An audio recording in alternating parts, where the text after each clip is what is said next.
debate among gacha fans that out of all the currently running gacha games out there, Goddess of Victory NIKKE has one of the best running stories. But every gacha game has its criticism, and I have seen multiple people starting to raise concerns regarding the story's direction and stakes, especially after Goddess Fall and the reveal of Sixo's identity. But with the release of Pretty Star, we've had questions rise for every answer filled. And with the 3.5 Annie looming on the horizon, how are we currently feeling about the story's direction and the stakes? Let's talk about it. When we were introduced to the world of NIKKE, we were introduced to the Raptors, these alien robotish things that took over the surface and posed a mortal threat to humanity. The first big boss we encountered was Chatterbox, who, at the time, I thought would be one of the biggest antagonists in the game. After Goddess Fall, well, Chatterbox has pretty much been reduced to rubble, along with Indivilia, another boss that I thought would rank high in terms of threats for a long time to come. Villains like Anichiro, that once seemed world-ending, are now conveniently our allies. Others, like Crow, are locked up for, hopefully, eternity. Heck, we even have Neon, who's now immune to the crystals. You can smash them if they ever return to threaten the Ark. And people we thought would become villains, like Suen, have been mostly subdued, at least for now. So who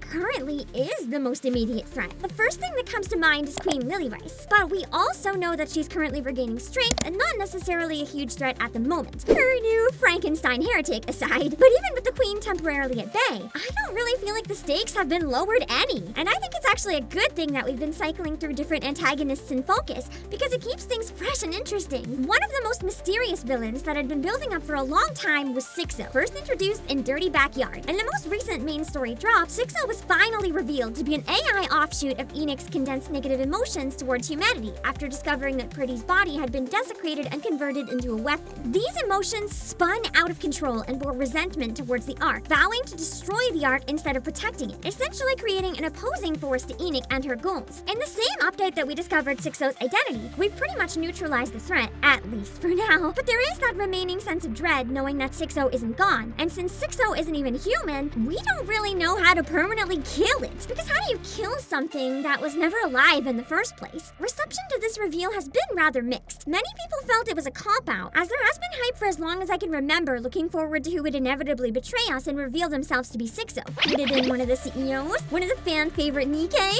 heck, even one of the counters. The fact that it wasn't even human at all and just some omnipotent AI left many people disappointed and feeling cheated, especially after the long-term hype. But I did actually find this was a rather interesting plot twist. I understand the disappointment, but I don't think it came out of nowhere either. There had been a good amount of foreshadowing for this reveal. For every time Sixo wanted to destroy the Ark at any cost, it was emphasized that Enoch wanted to protect the Ark at any cost. It also explains how Sixo seems to know everything at all times, as in theory, Sixo is able to use the same technology that Enoch is able to use to monitor the entire Ark, outside of blind spots anyway. Heck, I'd even argue it's possible that Enoch is lying, and Sixo isn't even a separate entity at all. And the additional surveillance to keep the Ark safe just means that Sixo will gain more control. I've seen some people say that the Sixo reveal felt a little bit like NIKKE losing its core plot, but I personally disagree. One of the main themes in NIKKE since its inception was what defines humanity. Are NIKKEs human? Should Enoch and other AI be considered human? When does one become distant enough to no longer count as humanity? Most residents of the Ark don't view NIKKE as fellow humans, and most of the NIKKE don't respect Enoch as a living being either, being AI. And if we want to go even further, what about the Raptors? We already know there are times Raptors didn't target humans,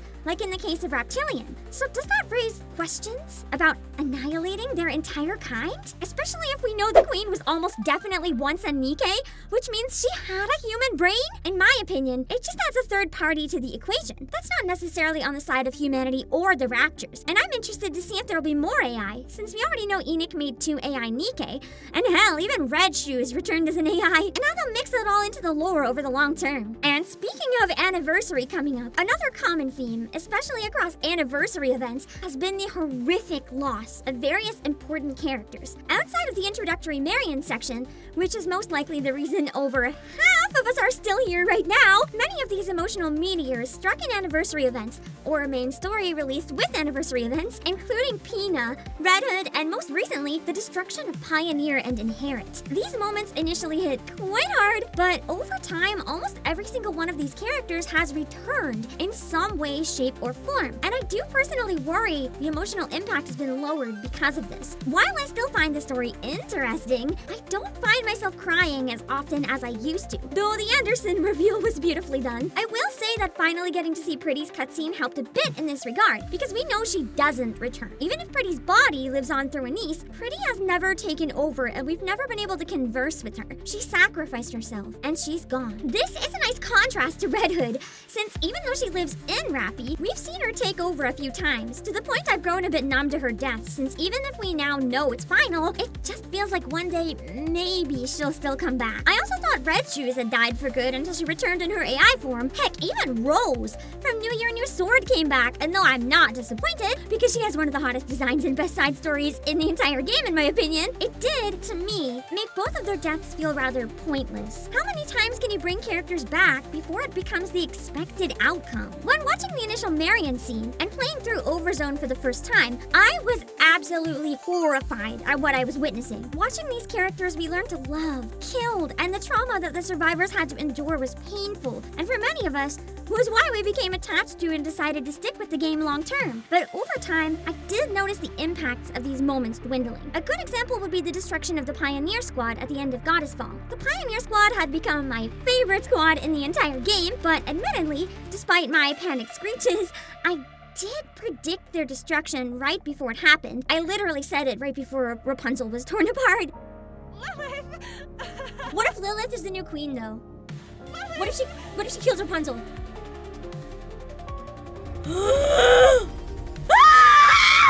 And instead of the heavy impact of feeling like I'd lost these fan favorites for good, I did have a gut feeling they would somehow survive, as so many before them had. And though they're badly damaged, it turns out I was right. But imagine how impactful that scene would have been if we genuinely weren't used to characters returning and thought they were gone for good. The first time I found myself a little disappointed that a death wasn't final was early game with Exia's situation. After having her brains blown out, Exia showed up again like nothing happened. Though I do understand this was an important story moment, learning about Nymph and such, but at the same time, since I already knew Modernia existed, and therefore Marion survived in some way, I found having it happen twice a bit jarring and lowered the stakes for mortality. And then it continued to happen. It kind of reached the point where I don't actually believe anyone's permanently dead anymore. Hell, we even had Lillywhite's return, though that situation was perhaps worse than death. I will say I was surprised and impressed by the finality of Haran and Isabel's deaths in Goddess Fall. The way their deaths were heavily emphasized and led to Dorothy's banishment from Eden did lead me to believe that perhaps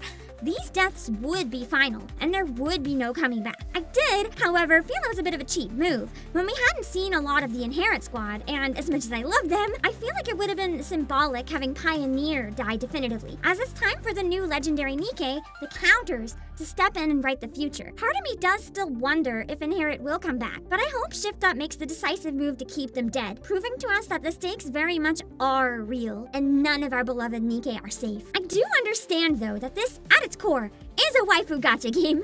The problem with making a waifu gacha game is that a huge percentage of the player base will be parasocial towards their favorites and will not be happy if they are blatantly killed off. And honestly, yeah, that's fair. Not everyone's as much of a story masochist as me and wants their waifu to die the most tragic death of all to experience max pain. We've all seen drama in gacha communities. Players can get fierce when they feel one of their characters has been done dirty, and this backlash doesn't stop at making a stink online, but can lead to harassing developers or even boycotting the game. I do feel this is an interesting point for games like NIKKE, because at the end of the day, some players won't want any of the playable NIKKE to have the potential to die permanently, and that's okay. But for other players, the looming threat is part of the draw, and makes the story even more enticing to read, knowing that no one is safe. And for me, that threat's been dwindling over time to the point it feels almost non-existent. Part of me even believes that Inherit will return somehow, though I genuinely hope they don't for the sake of the story. At the end of the day, Shift Up will be the one making the call, but I'm interested to see if they decide to play it safe or if more NIKKE meet their fates. Permanently. Beyond specific villains and beyond death, there is one other thing I look forward to every main story and anniversary update, and that is the lore. What are the Raptures? How did they get here? How did the world end up the way it is now? And what are the current forces at play controlling the Ark? These are all questions that I wonder, and as more and more questions are answered, does sufficient mystery remain to keep me interested? In my case, the answer is absolutely. We may know who Sixo is, and we may have made allies with the Four Beasts. Hell, we even have confirmation that Anderson's the legendary commander. But in my opinion, in terms of lore, The draw is still definitely there. It hasn't lost any of its appeal. It's just changed shape. There has been a distinct change with the end of the prologue, and many questions have been answered. But rather than drag the story on needlessly, it does genuinely feel like new questions have been brought up naturally, and these questions have been foreshadowed long in advance, so they don't just come out of nowhere. Some of these questions are even far in the past, with a whole history to learn to flesh out our current present. One of the things I'm most interested in right now is the history of VTC. How did one organization obtain technology far beyond human comprehension? How was Princess able to transfer her consciousness between bodies? Was this really Nymph? Or was it something else entirely? What exactly was Nayuta's role at VTC? And why do Nayuta and Deep share so many similarities? Could they use the same technology? Or could Nayuta and Deep be one and the same? What about Liberalia? We know she was made from a NIKKE, and there were limited NIKKE available at the time. Could she be Pina? And whatever happened to Hansel and Gretel? The only thing we know for sure is that they don't fight for humanity. Will Neon team up with MMR to further VTC's research? Will Anise finally hold her graduation concert? Will a new Frankenstein heretic manage to invade the Ark and wipe out humanity? Will Epinel, Yula, or Admi ever get an alt unit? I think what I'm most interested in right now, and have high hopes for in the anniversary update, is Mustang. The face of entertainment! The overflowing face of positivity that we've come to know and love has been revealed to have one of the most horrific pasts in the game, not only abusing Pretty for his own gains, but gifting and selling NIKKE for sexual favors and to gain power, and faking his entire personality! I cannot emphasize enough how genuinely uncomfortable I felt seeing Mustang in the past, but I was also blown away at how well he was written and how unanimously despicable he was. The man went from being the representation of hopes and dreams to the dark side of the entertainment industry, and you can immediately tell once his beat drops on the new song that something was wrong. Absolute genius musical storytelling where it almost feels like Mustang's original song inverted. I want to know how this man went from point A to point B and how someone could possibly change so drastically. I personally don't hope for a redemption arc because I don't want the game to make me forgive him, and instead, I'm hoping maybe it has something to do with Nymph. Since NIKKE have Nymph, but NIKKE have human brains, who's to say humans can't use it to rewrite or scramble their brains too? There has been some speculation based on past Mustang having a new voice actor, and the current Mustang sharing a voice actor with Hansen in English, Japanese, and Korean, that maybe it's Hansen in disguise, but I disagree. I think there's a possibility of it being Hansen, but the change for it to just be him in disguise is too drastic. However, with the plot point brought up by Princess, where VTC had the technology to swap consciousness between bodies, I do think there's some real potential that the technology could be used to put Hansen's consciousness in Mustang's body as punishment. As we know, Eunuch is not one to hold back, and we saw what she did to Deep because of what happened to Pretty. So I don't assume she'd let Mustang get away either, and she was likely aware of VTC's technology. And with the anniversary coming soon, hopefully we'll get more details soon. What are you hoping to see in the 3.5 anniversary or in the new main story? Let me know in the comments!